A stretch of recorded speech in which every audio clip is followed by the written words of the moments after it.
అన్నమయ్య జిల్లా పీలేరు గుర్రంకొండలో గంజాయి బ్యాచ్ పోలీసులకు పట్టుబడింది. చిట్టబోయినపల్లె శివారు ఈదులకుంట వద్ద గంజాయిని విక్రయిస్తూ ఉండగా 5 యువకులను అదుపులోకి తీసుకున్నారు అధికారులు. 1 లక్ష విలువైన 5 కేజీల గంజాయిని స్వాధీనం చేసుకున్నట్లు రాయచోటి ఎస్డిపిఓ కృష్ణమోహన్ తెలియజేశారు.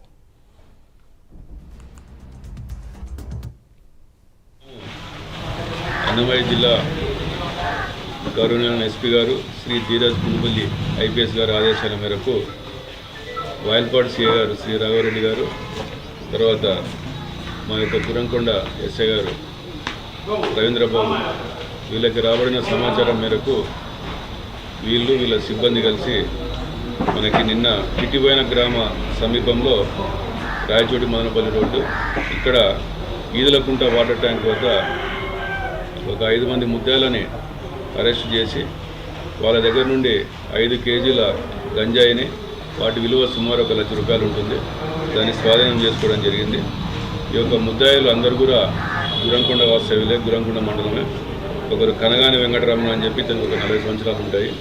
తర్వాత ఇంకొకతను సమీర్ అలియాస్ సమ్ము అనే ఇతనికి ఒక 20 సంవత్సరాలు ఉన్నాయి. తర్వాత షేక్ మహమ్మద్ సైఫ్ ఇతను కూడా గుర్రంకొండనే, ఇతనికి 19 ఇయర్స్. తర్వాత అరుణ్ కుమార్ ఇతను కూడా 19 ఇయర్స్, ఇతను కూడా తరిగొండ. తర్వాత ఇంకొక అతను బాల నేరస్తుడు, అతడు మొత్తం వీళ్ళ 5 మందిని నిన్న అరెస్ట్ చేసి వాళ్ళ దగ్గర నుండి 5 కేజీల గంజాయిని స్వాధీనం చేసుకోవడం జరిగింది.